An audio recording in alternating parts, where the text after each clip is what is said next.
What happens when good money meets a bad project? In this episode, Chris Shurian from Bootstraps and Battle Scars shares the hard truth about protecting your profitable jobs, the power of persistence, and why sometimes the best move is to hit the brakes. Now available. Awakening I Am, Internal Awareness in an AI Age audiobook, and our Victory Builders platform, which integrated system for founders who execute, is open. Links in the description.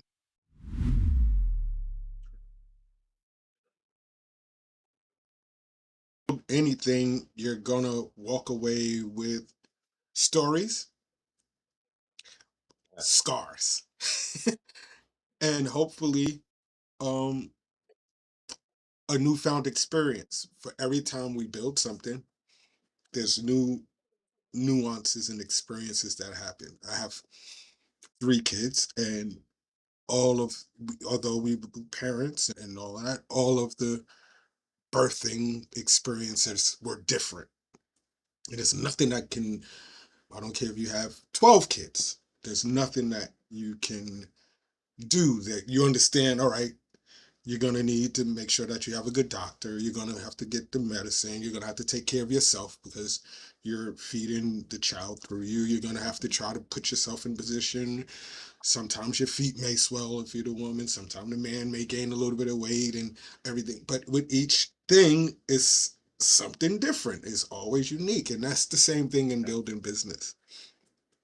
I often tell people that it doesn't matter if you were successful at one business and you're going to build another business, you're still going to have a different experience in that other business. Now you can throw money at the problems. You may have more resources. You have a shorter learning curve because you've done something that has built, right?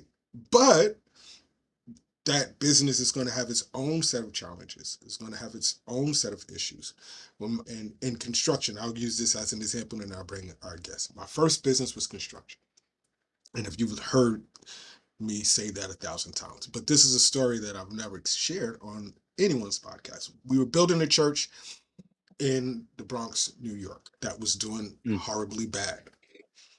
We had to renegotiate several times because we underestimated one of our partners. We were subcontracting, just to give you a point. And the guy in charge of demolition was partnering with us. He never went into the basement. So he was off on his demo costs. And it threw everything else in the project off. You don't want to miss how many containers you're going to need in order to buy, in order to move the garbage. Now, we're working in Harlem. What I should have done, what we should have done was walk away from the job, renegotiate in good earnest. But what we did was we took a loan to make payroll. We doubled down. We took the money from the project at the church, which would have kept us afloat, and we took it into this sink. Yep. And now what happens with money? Money is energy. Money is currency. It flows. Once that money left the bank, we wound up losing the contract anyway. We're left, instead of having the money that would have taken us to the next job, we're left on the side of the road, no money. Eventually lost the house, we lost, and everything started to spiral quickly. But because on paper, that job was going to profit us a few $1,000,000, but we were never going to make it to the end of it because it started off wrong. Where we took the good money and brought it into the bad job. And we had work in housing. We took that money, brought it into the bad job. We'll pay the mortgage late, brought it into the bad job. Because we thought that on paper we was going to make all of this money. That's an experience, right? So you learn from the experience. What would I do now? I'm not going to tell you because I have an expert. My name is NaRon Tillman. This is the Walk in Victory podcast. And we sit you at the feet of the masters and we give you great conversations to help you evolve your life, whether it's in business, mindfulness, movement, whatever. But today we're going to talk about the scars that we endure as entrepreneurs. And you heard the case scenario, and I have Chris, our expert. He's going to tell me what he would tell you if what he would tell younger me in that situation. Chris, I'm good. Thanks. That was an introduction. Now all of a sudden I'm like, oh man, I've got homework. I should have done some homework or something. That's a good case study. That's a good case study. I appreciate it. Is that real? Is that a real story? that's a real story in Harlem. We was doing work on Adam Clayton Powell Boulevard. This is the height of the revitalization of Yeah. Harlem. So the Abyssinian Church held all of these properties, and it was a 13-story building, and we were the main subcontractors because they were given out to minority contractors, and we had all of our paperwork. We were doing Yeah. well for ourselves, and we partnered up, and all the other guys that were working with us under our company, none of them had their paperwork. They didn't have the insurance. They didn't have we had. So we became like the main subcontractors, and we had all of these um subcontractors, all of these other contractors under us, and that was a shit show. I can imagine. Yeah. I've been down that Yeah, road, so I know exactly that you're telling me that yeah, story, and I'm like, oh man, I know what he's talking about. yeah. Because everything was in our name, so we paid the guy who didn't pay his crew, but the crew's working under our contract, so we were responsible to make up the money. It just was one bad experience after another. But you think that if you're in the middle of it, that you're going to Yeah. fight through it, right? We're not going to quit. Tomorrow's going to be a better day, and all of these little affirmations. When the scar, now, if I was sitting down with you, like, against the other table from you, what would you tell me to do in real time? I'm here, Chris. Man, I don't know. I can't. This guy walked away with the money. We got this church. We got a good making it. We made the profit margin on the church. What would you say? Do I take the money from the church and bring it over here? Do I go get the loan and keep doubling down, or no one to hold them, no one to Yeah. fight? Okay. So let's talk about that. I've been in that very exact Mhm. situation. I was in construction for a long time. And one of the things I learned early on, and I'm going to get to this answer, but one of the things I learned early on was to always track all your expenses and your income on each job separately, right? So job costing, that's Yes. like construction business 101. A lot of people don't know it, but it's so important because there are days when you feel like you're failing, like you're not making money, you're not being successful, and it's because there's one job that's just sucking it out of you. But then when you're able to look at the different jobs and say, oh, of these four jobs, three of them are actually really profitable and it's just one that's hurting me. That's a very impactful thing to learn because then you feel, okay, I'm not a failure. That one job's going bad, which is going to happen. We're all going to have jobs that go south, right? So that the fact that you knew at that point that this job was doing well, this job was struggling, and you actually knew why it was struggling because one of your trades miscalculated. And I can only imagine, yeah, the hauling. I mean, I can't imagine what you pay to get rid of trash in the city. I just can't imagine. I mean, it's got to be astronomical. So I could see where that's such a huge hit. So good on you for understanding that. And then, I'm also a very optimistic person and I'm very persistent. And so I'm always looking at the good in everything. And I have that same mindset as you that I'm going to power through it. I'm going to push through it no matter how hard it gets. I'm going to come out on the other end. And I'll have to say that I have persisted myself into some pretty dark corners. I mean, I have, like, for example, when 2008 and 2009 hit, my business was going, my construction company was just really doing, we were building custom homes, we were remodeling projects, we were doing high-end remodels, we were doing land development and building neighborhoods. We had a high-end custom cabinet shop, we had an electrical contractor, and we were doing really when 08, 09 started happening and people were complaining about the economy and feeling like, okay, something weird is happening. What was my mindset was, let's go. I'm still going. I'm building spec homes, I'm buying land, and lo and behold, that came back to bite me in the butt. I mean, it did, right? When banks all of a sudden just closed and you're in the middle of a project and you're like, the bank's gone. How am I going to fund the rest of this project? I mean, that hurts. So I felt that, and I look back at it now, and are there things I would have done differently? Maybe, because hindsight is always 2020, but I can't go back and change any of that. So I have no regrets. Life is what it is. That whole experience is part of who I am today. And those are battle scars that I've turned into life lessons that now I could sit down with other business owners and help guide them through their entrepreneurial journey. Okay. Now, your question is, what would I have told you to do in that scenario? I would have absolutely hit the brakes on that bad job and taken a step back, and I would have protected myself by a I don't know what kind of contract you had. I don't know who your client was per se. I know commercial jobs are a lot different than residential jobs, but I would have absolutely just hit the brakes and figured out, okay, what do we need to do to fix this? Because knowing that the issues that you were having were, I mean, I'm sure that was a big number that was miscalculated, right?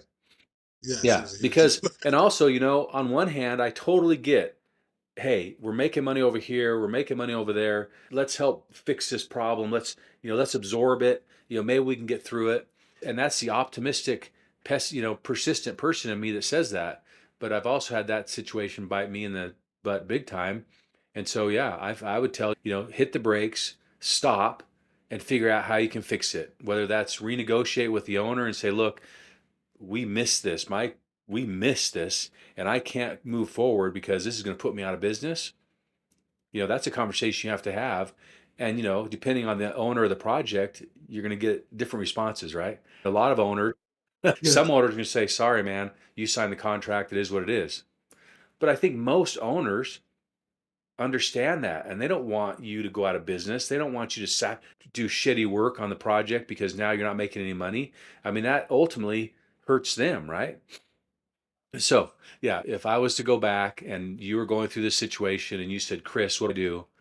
I would have looked at the big picture and I would have hit the brakes. I would have protected my good jobs and made sure they were doing, protect the money that's being made, because that's how you protect your company. That's how you protect your employees. That's how you protect their jobs. That's how you pay your bills. But take a hard look at that one project. Now, the hard part is, I have clients that are in the same situation where they have multiple jobs going on and they're feeling this financial squeeze.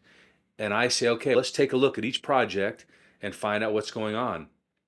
And I've actually had clients who are pretty big contractors who were not job costing. They had no idea. They had no idea which job, or if it was one job or all the jobs that they were not making money on. And that is scary. that is scary, and that was the introduction of me into business. First, first thing right off the streets, I'm in the commercial real estate, which still was like a hustle. Like it was every day was it's Yeah. exciting. Dealing, moving with cash, and dealing with the negotiations and all of these things that I would later go back and get the tools. Like I'm negotiating, but I don't really understand Yeah. negotiation. So now everybody says the whole Trump University. I was around that time when that came out. I went there how Mhm. to negotiate. It wasn't him teaching. He had other people there teaching. I knew I wasn't going to get a degree, right? And you I weren't going to meet went there Donald for the Trump. coaching. And I wasn't going to be Donald Trump. I met Peter Conti. I met so many other people, and I wound up doing a negotiation course in Harvard. I didn't even know that you can do one-off courses. You find out I could have quit, but we don't quit. You center your brand around scars, indicating that we don't quit, right? These scars, we don't wear them as a badge of honor, but we wear them as experiences that we learn from and That's retool right. ourselves. How do you explain your brand position and what it is that you Oh, bring yeah. to the Well, marketplace? the name of my platform is Bootstraps and Battle Scars, which, if you're an entrepreneur or a business owner, you know exactly what I'm talking about. Like, you know what bootstrapping is. I mean, you are a perfect example of bootstrapping. I mean, you are doing things that you really had no right to be doing, that you didn't know how to do. What did you do? You went out and figured it out. You took a class, you read a book, you asked somebody. I mean, and then, you didn't have a bank account with millions of dollars in it to just pay your way. You said something earlier about sometimes you throw money at things to try and fix them, and sometimes that works. You're bootstrapping. You did this on your own. And so my clientele are people that understand what bootstrapping is, right? I bootstrapped every business I ever started. And then, of course, the battle scars is referring to exactly what you explained. I mean, we all have failures. We all have ups and downs. I mean, anybody that's in the entrepreneurial world, their trajectory isn't just this straight line up. It's up and it's down. It's up and it's down. It's up and it's down. And the idea of, the way I get through these tough times, the way I get through like 08, 09, that hurt. That put me out of business. That cost me a lot of money. I learned lessons from that, and I don't go back and feel sad about those moments. I don't feel like, wow, that was really terrible. If it only had not happened or blah, blah, blah. I just look at that and say, hey, that's one of those moments that I got to push through, and I'm going to come out on the other side, and it's going to be better because I learned something. So when I talk about the battle scars, I talk about these moments where we had some pretty hard lessons thrown our way, and as long as we know, for one, that these are temporary, that we can push through them, then that helps us get through them. And two, what's the lesson you learned? And I know myself and many other people, maybe we learned that lesson once, but for some reason we have to learn that damn lesson again. I mean, it's funny. Like, I seriously was talking to one of my clients the other day, and I started talking about this challenge I had in one of my businesses, and how I got through it. And then all of a sudden, I was like, "Oh, wait, I did that 2 or 3 times. That same damn thing." Anyway, so, sometimes we learn, sometimes we're stubborn, sometimes it takes a little bit more of a beating that we really instill it. But I think those battle scars are moments that we need to appreciate. As hard as they are, we need to know that we can get through it.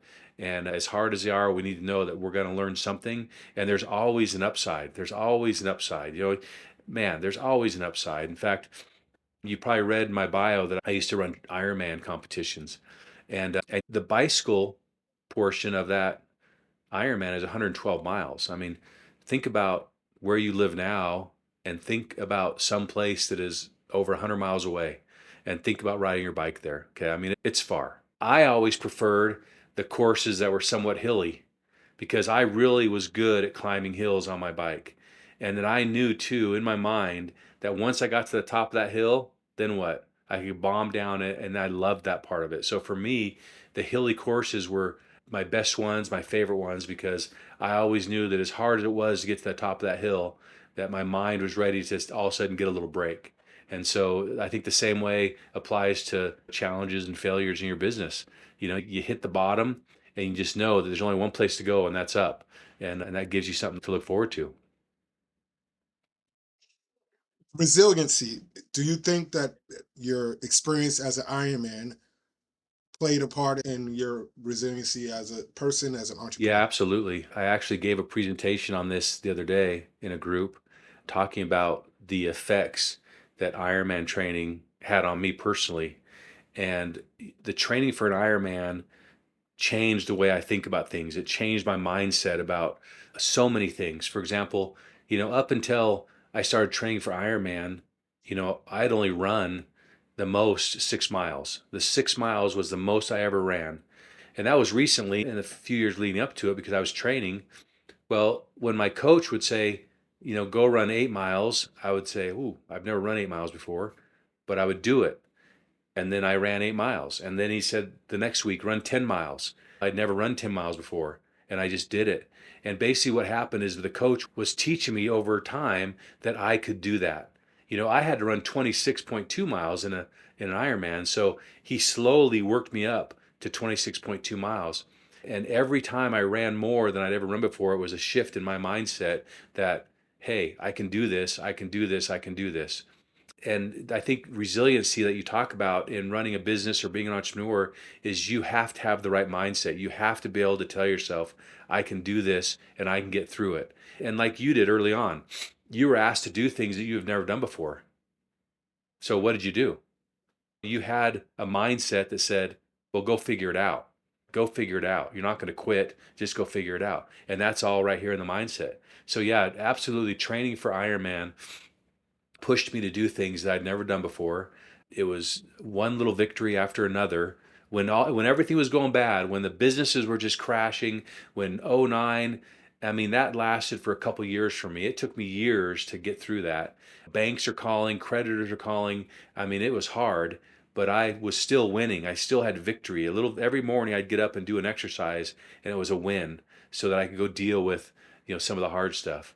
And so yeah, for me, there's no doubt the training for Ironman was a huge shift in my mindset and a huge boost to my ability to be resilient. Last question, and I'm gonna get you out of here. Thank you so much. This has been a fun conversation. But '09, '08, '08, '09. We all have horror stories, especially if you're in Yeah. construction real estate.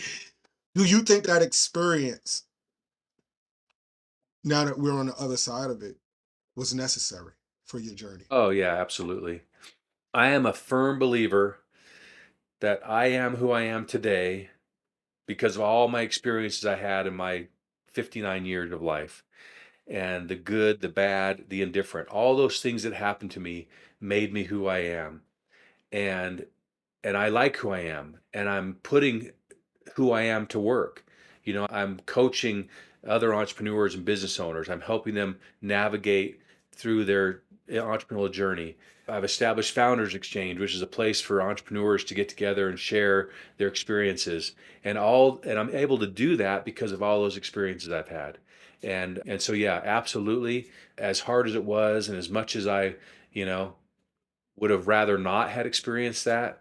Yeah, it is necessary. I learned so much from that. Did it change me? It probably changed me a little bit, but am I still, hyper persistent and super optimistic? I am. So it didn't beat me up. It didn't beat me down emotionally or mentally. If anything, it probably taught me to keep going, to get up, to pull my bootstraps on and keep moving forward and not quit and not let that hard time defeat me or define me. There you have it, everybody. We all gonna have difficult times. We don't let them defeat us. We don't let them define us. Explain about your sessions with coaching and what you're doing, and you mentioned a number of groups that you run. Yeah. So, my coaching process is pretty simple. I sit down with owners one on one. We have an analysis that we do where we do a little analysis of their business so we can understand what's happening, what's going on. And then we just work one on one with owners to help navigate whatever challenges they might be experiencing. And then the Founders Exchange is a group of entrepreneurs and owners. We get together once a month. And there's certain rules. It's a very highly disciplined group. I mean, we've all been part of networking groups. We've all been part of mastermind groups, but this is a very highly disciplined group so that we can create a very safe place where a business owner can talk about some of the hard stuff that is hard to talk to anyone else about. Like, you've been in business. When you're having a bad day, the last thing you want to do is go talk to your employees about it, or go talk to your investors or your partners, or sometimes even your spouse. There's hard things that are hard to talk about. It's very lonely at the top, and so we create that safe place where they can come in and talk about those things. And that's been really popular. Every owner, we have to go into business with this armor on of like, look, we're going to keep the straight fit with the good positive vibes. We're going to be the ones that people look for encouragement and for, yeah, we can do it. But sometimes we need that for ourselves, and you need a place to turn to for that. So we create this Founders Exchange to do that, and it's been really fun. It's been a lot of fun to see these guys come together and able to share and help each other. One of the rules is you can't give advice. So when you come into that room and you share a challenge you're having, none of the other guys in the group are allowed to share advice, but they can share an experience. Like I can look back into my archives and say, wow, I had a similar experience. Let me tell you about it. Let me tell you what happened. Let me tell you how I got through it.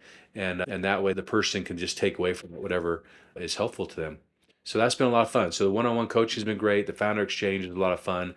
And then we do a podcast as well. It's called Bootstraps and Battle Scars, where I interview entrepreneurs and hear their story and want to know more about what they did and how they got there. And I always think there's power in the story, right? There's power in the story. I don't want to be told what to do. I don't want someone to make me feel like they're smarter than me. but I want to hear a story of somebody who's been there and done that, and then I can take away from it whatever fits me at the time. And that's the kind of the essence and the vibe that this show is more about the stories. And yeah, I like to get the audience something that they can walk away from if they spend time listening. I'm pretty sure that they found some valuable nuggets. One, get coaching. That's Yeah. always important if you're going to be if you're going to be good. Michael Yes, Jordan we had a do. coach, right? And the other thing is that you're not alone. That when you're going through those rides from Harlem was very difficult. Those phone conversations were very difficult. And when you're going through those things, don't double down by, don't compound it by self-loathing, right? Because you got to find a network, somebody that you can share with, a podcast that you can listen to, that to hear ideas and realize that it's you're not by yourself, man. You if I think that a part of every entrepreneur is, and this is how we weed out who's going to stick and who's going to go back to the 9 to 5. And when you lose everything and you got to go home to your kids and still smile, Yeah. be all right. Some people, I grew up in New York all my life. And I remember the first stock market crash. I was a kid, but I remember it because we had people literally flying off of the buildings. And the next day, the market rebounded, right? It's Had they like, waited one day, it changes, right? Oh, it so changes. terrible. And I'm glad that you did bounce back, and I'm glad that you are able to share with us your story and communicate in the way. I appreciate the opportunity. I think what you're doing is a great service to a lot of people. I really enjoyed you starting this off with a case study because that's a different approach. I really love it. I might borrow it, but that was really cool. And that made me think. It made me think, okay, what would I do? Wow, what would I say? That was really cool. I appreciate it. And then the fact that you've been there and we share the same thing, and you was like, yeah, commercial. For me, the hardest part after that experience, we went straight home improvement because we had to. And I'm this is the novice, right? I'm giving quotes from the first thing that I learned, which was commercial. I'm trying to charge It's different. residential owners by Yeah, the square foot. it doesn't work. As you can imagine, we was getting a lot of jobs, Yeah. but but I had no one, no coach there to say, "Hey, do it Mhm. this way." And so, do I quit? No. The reason why I landed in Trump University, I went to Drake Business School first. And I'm thinking, okay, that's a business school. It's in Manhattan. I'm going to learn business. Well, they taught me how to type and they taught me how to Yeah. make spreadsheets. They didn't teach me anything Nope. about No. business. Those are important tools to know, but not to. No, they didn't teach me how to negotiate. They didn't teach. I paid for that. I went there, and this was during the .com era. I got some. I understood how to build computers, and I learned how to do websites because websites was coming out. We was moving from phone books to Yeah. the website era, so we was doing that. All right, and I still realized that I needed more. And my business partner was from the South. He knew how to make money, but he's been working since he was 8 years old. He never went to school, never none of that. So he had his limitations. He had his gifts, Yeah. but he had his limitations. So I had to be the one to figure it out. And he would always say to me, and I miss him dearly, "You'll figure it out, son." Yeah. And you did figure it out, right? You did. I mean, you are. Yeah, yeah. I mean, I just love hearing your story because people ask me about my degree, and I'm like, I've got a PhD in the School of Hard Knocks, man. And yeah, and not Figuring it only the out. School of Hard Knocks, but the books and the programs and the classes and all the things that we do to learn how to be better. And it is hours and hours of learning, and you never stop learning. You never stop No. learning. And I'll tell a quick story, but I had lunch with a kid. He's not a kid anymore, but I had lunch with a fella a couple weeks ago who used to work for me. And he left and he built a business that he just had a $250 million exit. And that was just for half his business.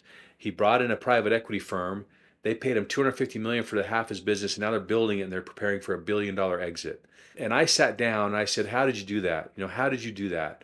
And, of course, he gave me some credit as a mentor for watching me build my business, and he learned so much. But one of the things he told me, and I forgot this, but he said, Chris, you told me one time, you said, if you want to amount to anything and be successful in business, you need to read and learn and never stop. And he said, Chris, I started reading from that day on and I never stopped. And that's what helped him build his business to where now he's a multi millionaire, and he's getting ready to for $1 billion exit. And that's just a great example of, here's a kid that, grew up in a blue collar family, started working in a blue collar career, and just started learning and learning and built a business that's worth $1 billion. And he did that all on his own. He never went to school, never got a degree, never got an MBA or a PhD. He just learned it and did it. And it's a great story. It's inspiring. And I would sit there and, he gives me credit for some of his success. I'm like, you've surpassed anything that I've ever done. It's that and all the learning. So it's possible for everybody. And you're a good example of that too. You've done and learned and studied, and it's built you and made you who you are. And I think that's impressive. There you have. Thank you, man. Thank you. There you have it, everybody. This is what it's all about. Like when we started the podcast, we wanted to do one thing: have conversations with great people and give out information that was going to be helpful. Then COVID hit, and I really didn't really have a full focus idea on how to get that across. And once COVID hit, I took a class in podcasting, and I learned what they call your targeted conversations, topics of influence. So I had to narrow down before I would come on here and talk about sports, and I'll talk about this and then talk about that. And now we narrowed down our topics of influence, which is around mindset. So we have conversations on mindfulness sometimes, movement. We'll have conversations on yoga and how it affects the body, because I teach yoga, I teach mindfulness, but mostly centered around business, ethics, marketing, all of these things.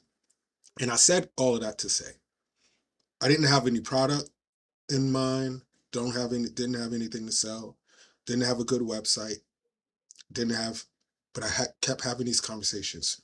480 plus Wow. conversations Wow. later, we some of those things now in place. In our comment section, we have our walkinvictory.me. We're building the Victory Builders, which is an all-inclusive platform where you can build your funnels, create your calendars, so you can start to take away some of these expenses that come at us monthly. Calendly, MailChimp, CRMs. But this platform has everything included so that I'm thinking the way that I had to rebuild,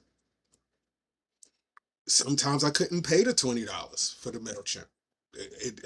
I'm being honest. It happens. So it happens, and I wanted to give the community something that they can all have a platform where they can build, but not just build, learn and grow. This is happening in real time. We're building a victory circle. That's going to be a community like we just discussed, where you all can go on and talk to each other and learn and grow with one another. And then we have the book, Awakening I Am, and the audio book, which is also going to be on the site. The audiobook will be priced at $18. We're just in the finalizing the editing part of the written book, which is Awakening I Am, which will be on Barnes and Nobles and all of those things. I'm going to produce the audiobook myself in the beginning, and then we'll later on in the year take it to a mass market. I think that's just the best way for us to go about it, so we can control some of the expenses and see what's happening, and then we can take the money, reinvest it, and move forward. I said all of that to say, we only asked you to do two things. One, support our guests. Chris, all of his information is in the descriptions. He's doing an amazing work. Follow him on social media. If you leave a comment or engage, let him know that you heard him on the show. If you are an entrepreneur and some of these things that you heard, you've seen them in action, resonate with you, go in and get that clarity call. It's important for you to have a coach. And it doesn't have to be me. I'm not in that arena of coaching yet. The second thing is that you hit share and subscribe. Your likes, your shares, your subscriptions help these conversations get into the ears of people that I may never meet. All right, we're close to 200,000 downloads, and that's because of you, because you are kind enough to like, share, and subscribe. We don't ask you for cash apps.